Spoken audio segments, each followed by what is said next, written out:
আর আল্লাহও চায় আপনি আপনারা ছোট করেন। আল্লাহর এটা দেখতে বড্ড ভালো লাগে যে আমার বান্দা ছোট হয়ে থাকতে চায়। মান তাওয়াদা তারাফা, যে নিচে নামতেছে আল্লাহ টাইনা উঠায়, আর যে উঠতেছে আল্লাহ থাপ্পড় মেরে নিচে নামায়। কথা কন। মুসা আলাইহিস সালাম, সহিহ বুখারীর বর্ণনা, বনি ইসরাইলের লোকদের মাঝে ওয়াজ করতেছিলেন, এরকম নসিহত করছিলেন। তো একজন দাঁড়িয়ে বলল, ইয়া নবী আল্লাহ মুসা, মান আ'লামুন নাসি ফিল আরদ, হে মুসা নবী, জানতে বড় মনে চায় বর্তমান পৃথিবীর সবচেয়ে বড় জ্ঞানী কে? মুসা আলাইহিস সালাম কয় আমি।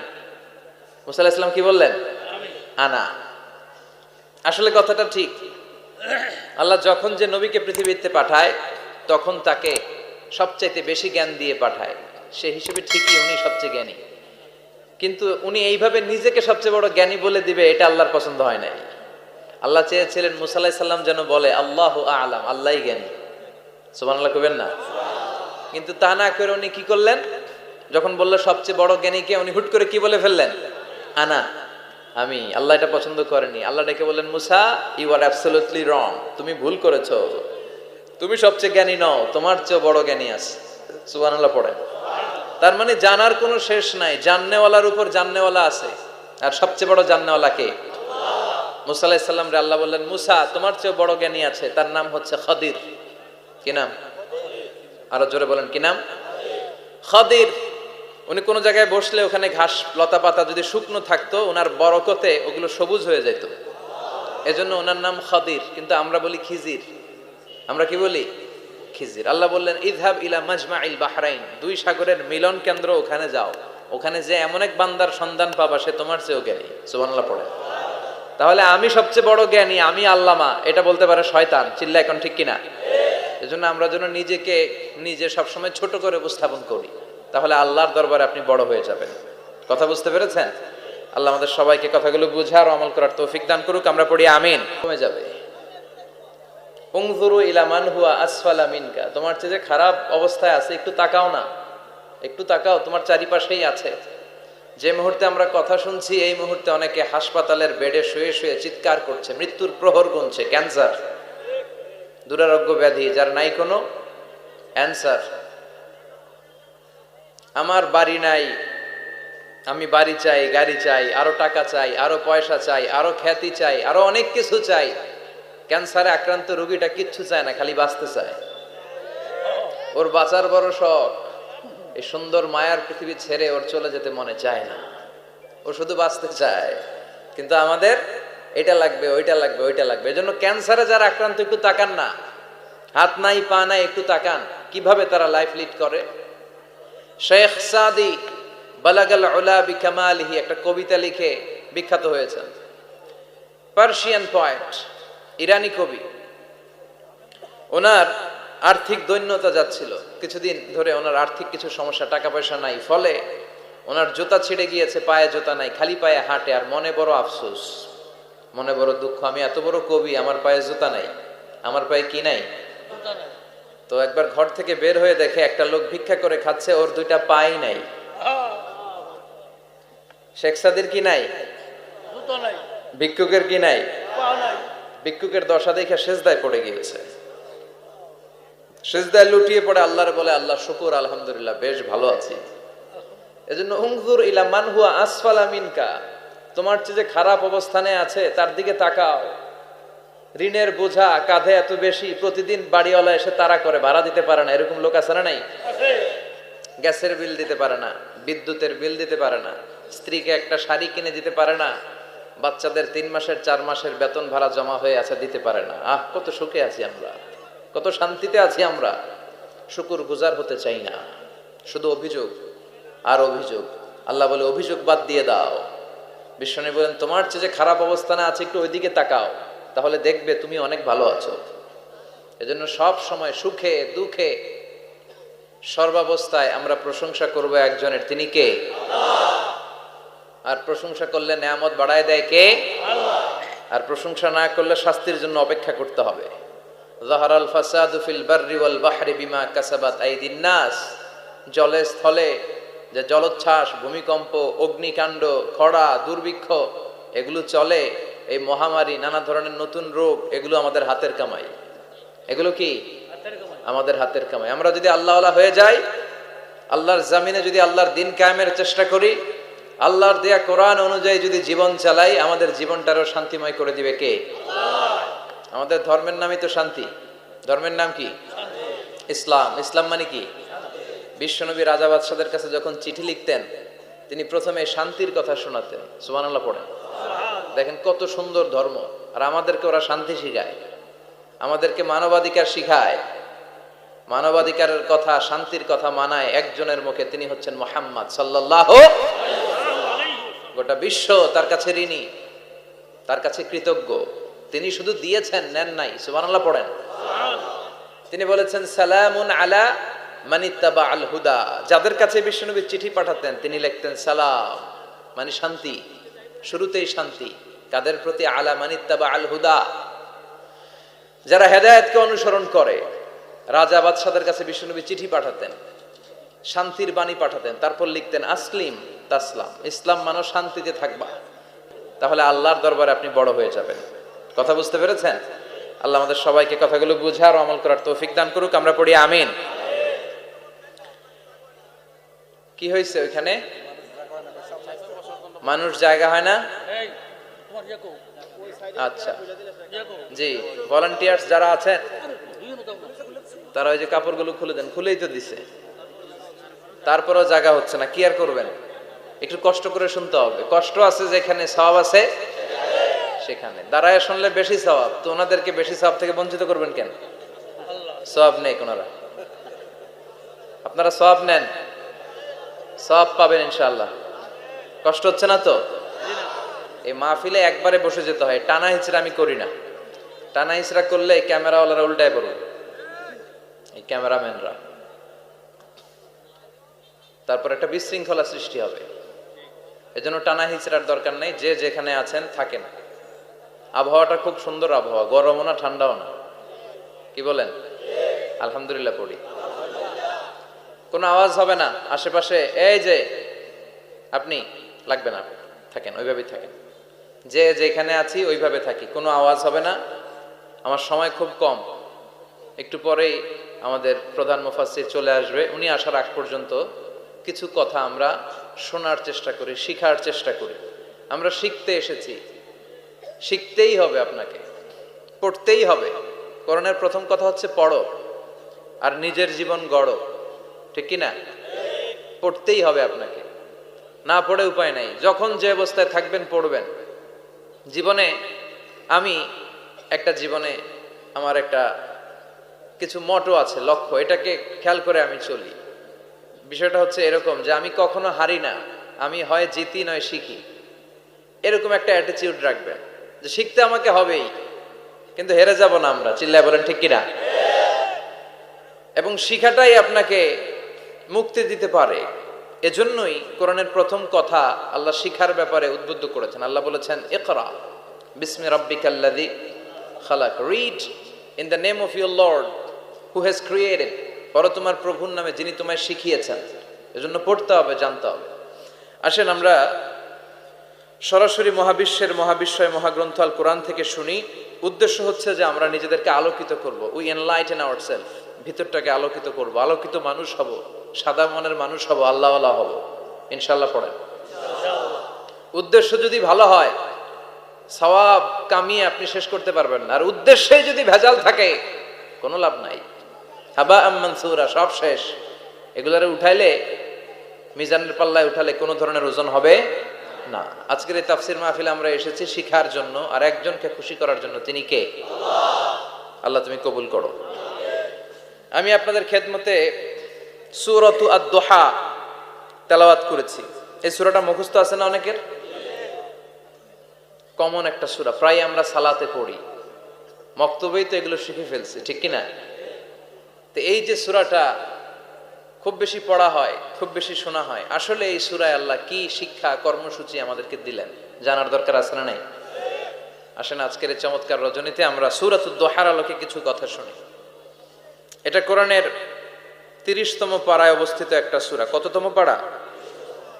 এটা মাক্কি সূরা। একটু আওয়াজ করে বলবেন, কি সূরা? মাক্কি সূরা। এই সূরার আয়াত সংখ্যা 11টি। কয়টি? 11টি। এটা কোরআনের একটা মোটিভেশনাল সূরা। কি সূরা? মোটিভেশনাল। আমরা প্রায় এই শব্দটা শুনি না, মোটিভেশন মোটিভেশন মোটিভেশন। এই ছেলে, কি তোমাদের কি হয়েছে? কথা বলা যাবে না তো, একেবারে চুপ থাকো, যে যেখানে আছো থাকো, কানগুলো খাড়া করো খরগোশের মতো, কোনো আওয়াজ হবে না, একেবারে চুপ।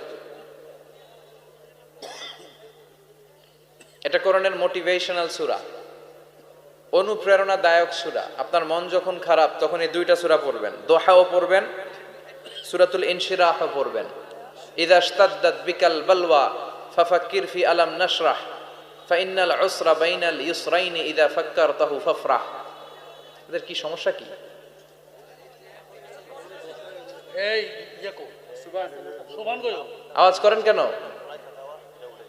বসেন বসেন,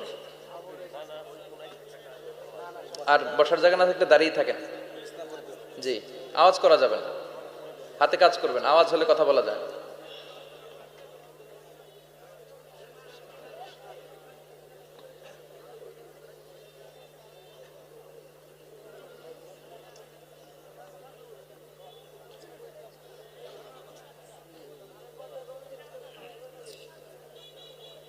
আওয়াজ করবেন না,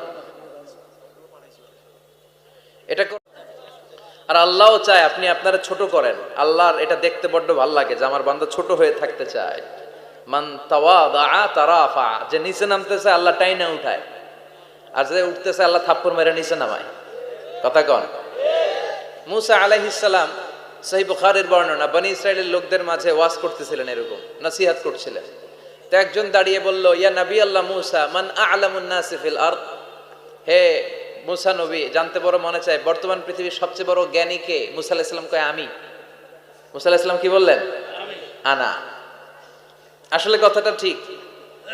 আল্লাহ যখন যে নবীকে পৃথিবীতে পাঠায় তখন তাকে সবচাইতে বেশি জ্ঞান দিয়ে পাঠায়, সে হিসেবে ঠিকই উনি সবচেয়ে জ্ঞানী, কিন্তু উনি এইভাবে নিজেকে সবচেয়ে বড় জ্ঞানী বলে দিবে, এটা আল্লাহর পছন্দ হয় নাই। আল্লাহ চেয়েছিলেন মুসা আলাইহিস সালাম যেন বলে আল্লাহু আ'লাম, আল্লাহই জ্ঞানী। সুবহানাল্লাহ কইবেন না? কিন্তু তা না করে উনি কি করলেন? যখন বললো সবচেয়ে বড় জ্ঞানীকে, উনি হুট করে কি বলে ফেললেন? আনা, আমি। আল্লাহ এটা পছন্দ করেনি। আল্লাহ ডেকে বললেন, মুসা, ইউ আর অ্যাবসলিউটলি রং, তুমি ভুল করেছো, তুমি সবচেয়ে জ্ঞানী নও, তোমার চেয়ে বড় জ্ঞানী আছে। সুবহানাল্লাহ পড়েন। তার মানে জানার কোনো শেষ নাই, জাননেওয়ালার উপর জাননেওয়ালা আছে, আর সবচেয়ে বড় জাননেওয়ালা কে?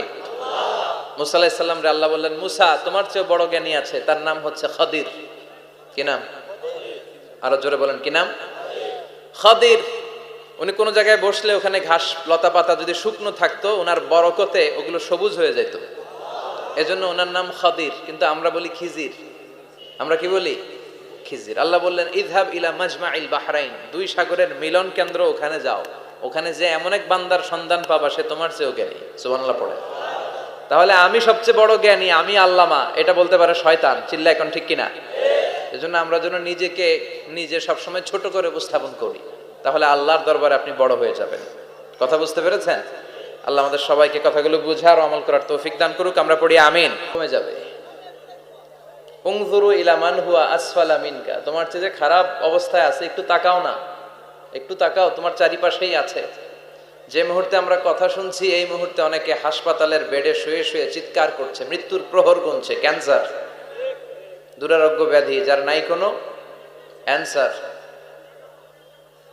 আমার বাড়ি নাই, আমি বাড়ি চাই, গাড়ি চাই, আরো টাকা চাই, আরো পয়সা চাই, আরো খ্যাতি চাই, আরো অনেক কিছু চাই। ক্যান্সারে আক্রান্ত রোগীটা কিচ্ছু চায় না, খালি বাঁচতে চায়। ওর বাঁচার বড় শখ, এই সুন্দর মায়ার পৃথিবী ছেড়ে ওর চলে যেতে মনে চায় না, ও শুধু বাঁচতে চায়। কিন্তু আমাদের এটা লাগবে, ওইটা লাগবে, ওইটা লাগবে। এজন্য ক্যান্সারে যারা আক্রান্ত একটু তাকান না, হাত নাই পা নাই, একটু তাকান কিভাবে তারা লাইফ লিড করে। শেখ সাদি বালাগাল উলা বিকামালিহি একটা কবিতা লিখে বিখ্যাত হয়েছেন। পার্সিয়ান পয়েট, ইরানি কবি। ওনার আর্থিক দৈন্যতা যাচ্ছিল, কিছুদিন ধরে ওনার আর্থিক কিছু সমস্যা, টাকা পয়সা নাই, ফলে ওনার জুতা ছিঁড়ে গিয়েছে, পায়ে জুতা নাই, খালি পায়ে হাঁটে, আর মনে বড় আফসোস, মনে বড় দুঃখ, আমি এত বড় কবি, আমার পায়ে জুতা নাই, আমার পায়ে কি নাই। তো একবার ঘর থেকে বের হয়ে দেখে একটা লোক ভিক্ষা করে খাচ্ছে, ওর দুইটা পাই নাই। শেখ সাদির কি নাই? জুতো নাই, ভিক্ষুকের কি নাই? পা নাই। ভিক্ষুকের দশা দেখে সেজদায় পড়ে গিয়েছে, সেজদায় লুটিয়ে পড়ে আল্লাহর বলে, আল্লাহ শুকুর, আলহামদুলিল্লাহ বেশ ভালো আছি। এজন্য উনজুর ইলা মান হুয়া আসফালা মিনকা, তোমার চেয়ে যে খারাপ অবস্থানে আছে তার দিকে তাকাও। ঋণের বোঝা কাঁধে এত বেশি, প্রতিদিন বাড়িওয়ালা এসে তাড়া করে, ভাড়া দিতে পারে না, এরকম লোক আছে না নাই? আছে। গ্যাসের বিল দিতে পারে না, বিদ্যুতের বিল দিতে পারে না, স্ত্রীকে একটা শাড়ি কিনে দিতে পারে না, বাচ্চাদের 3 মাসের 4 মাসের বেতন ভাড়া জমা হয়ে আছে, দিতে পারে না। কত সুখে আছি আমরা, কত শান্তিতে আছি আমরা, শুকুর গুজার হতে চাই না, শুধু অভিযোগ আর অভিযোগ। আল্লাহ বলে অভিযোগ বাদ দিয়ে দাও। বিশ্বনবী বলেন তোমার চেয়ে যে খারাপ অবস্থানে আছে একটু ওইদিকে তাকাও, তাহলে দেখবে তুমি অনেক ভালো আছো। এজন্য সব সময় সুখে দুঃখে সর্বাবস্থায় আমরা প্রশংসা করব একজনের, তিনি কে? আর প্রশংসা করলে নেয়ামত বাড়ায় দেয় কে? আর প্রশংসা না করলে শাস্তির জন্য অপেক্ষা করতে হবে। যাহারাল ফাসাদু ফিল বাররি ওয়াল বাহরি বিমা কাসাবাত আইদিন নাস, জলে স্থলে যে জলোচ্ছ্বাস, ভূমিকম্প, অগ্নিকাণ্ড, খরা, দুর্ভিক্ষ এগুলো চলে, এই মহামারী, নানা ধরনের নতুন রোগ, এগুলো আমাদের হাতের কামাই। এগুলো কি? আমাদের হাতের কামাই। আমরা যদি আল্লাহওয়ালা হয়ে যাই, আল্লাহর জামিনে যদি আল্লাহর দিন কায়েমের চেষ্টা করি, আল্লাহর দেয়া কোরআন অনুযায়ী যদি জীবন চালাই, আমাদের জীবনটারও শান্তিময় করে দিবে কে? আমাদের ধর্মের নামই তো শান্তি। ধর্মের নাম কি? ইসলাম। ইসলাম মানে কি?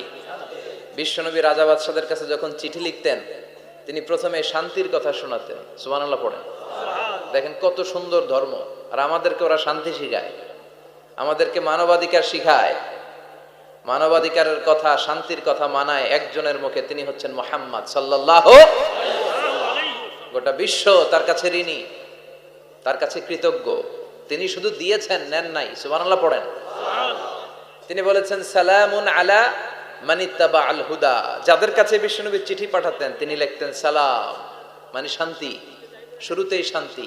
কাদের প্রতি? আলা মানিত্তাবা আল হুদা, যারা হেদায়েতকে অনুসরণ করে। রাজা বাদশাদের কাছে বিশ্বনবী চিঠি পাঠাতেন, শান্তির বাণী পাঠাতেন, তারপর লিখতেন আসলিম তাসলাম, ইসলাম মানো শান্তিতে থাকবা, তাহলে আল্লাহর দরবারে আপনি বড় হয়ে যাবেন। কথা বুঝতে পেরেছেন? আল্লাহ আমাদের সবাইকে কথাগুলো বুঝার ও আমল করার তৌফিক দান করুক। আমরা পড়ি আমিন। কি হয়েছে ওইখানে? মানুষ জায়গা হয় না? এই তোমার ইয়াকো আচ্ছা ইয়াকো জি, ভলান্টিয়ার্স যারা আছেন দুইও দাও না। তারা ওই যে কাপড়গুলো খুলে দেন, খুলেই তো দিছে, তারপরেও জায়গা হচ্ছে না, কি আর করবেন? একটু কষ্ট করে শুনতে হবে। কষ্ট আছে যেখানে, সওয়াব আছে সেখানে। দাঁড়ায় শুনলে বেশি সওয়াব, তো ওনাদেরকে বেশি সওয়াব থেকে বঞ্চিত করবেন কেন? আল্লাহ সওয়াব নেই কোনারা, আপনারা সওয়াব নেন, সওয়াব পাবেন ইনশাআল্লাহ। কষ্ট হচ্ছে না তো? এই মাহফিলে একবারে বসে যেতে হয়, টানা হিচড়া আমি করি না। টানা হিচড়া করলে ক্যামেরাওয়ালারা উল্টায় পড়বে, এই ক্যামেরাম্যানরা, তারপর একটা বিশৃঙ্খলা সৃষ্টি হবে।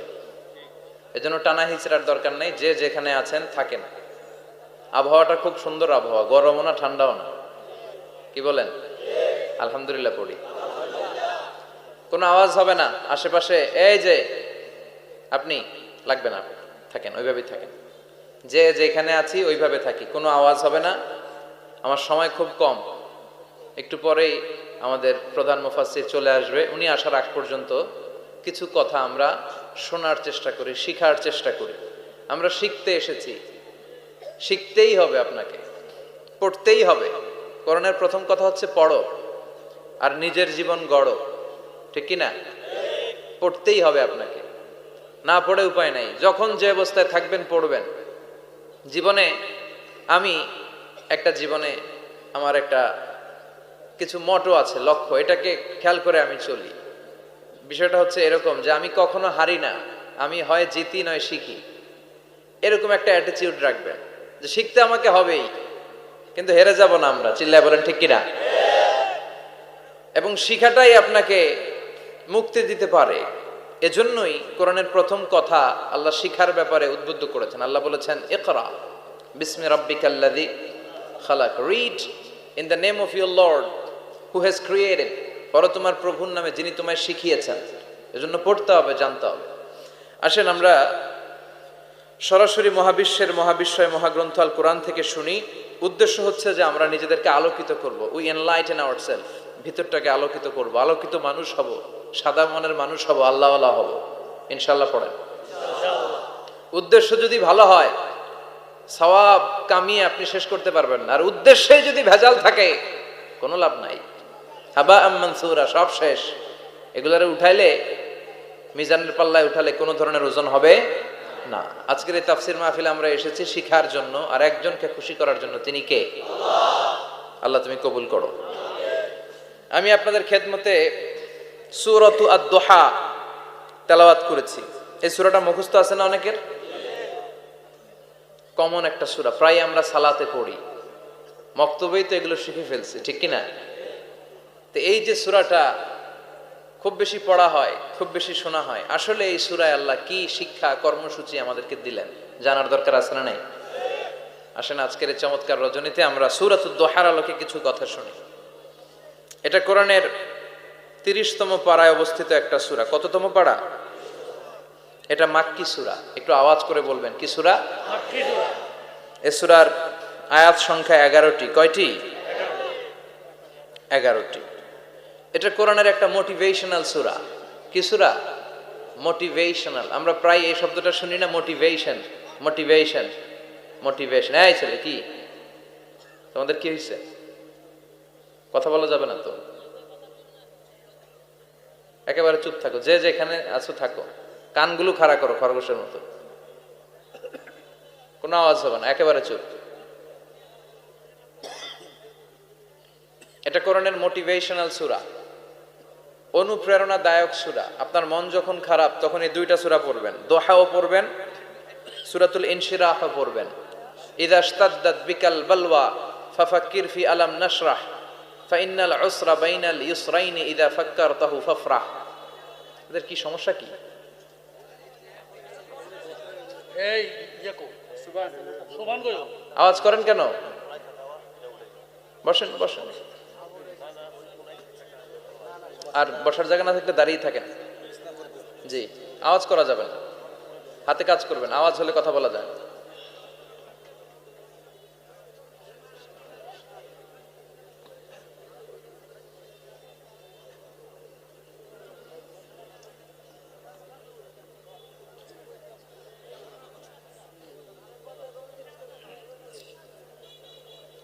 আওয়াজ করবেন না।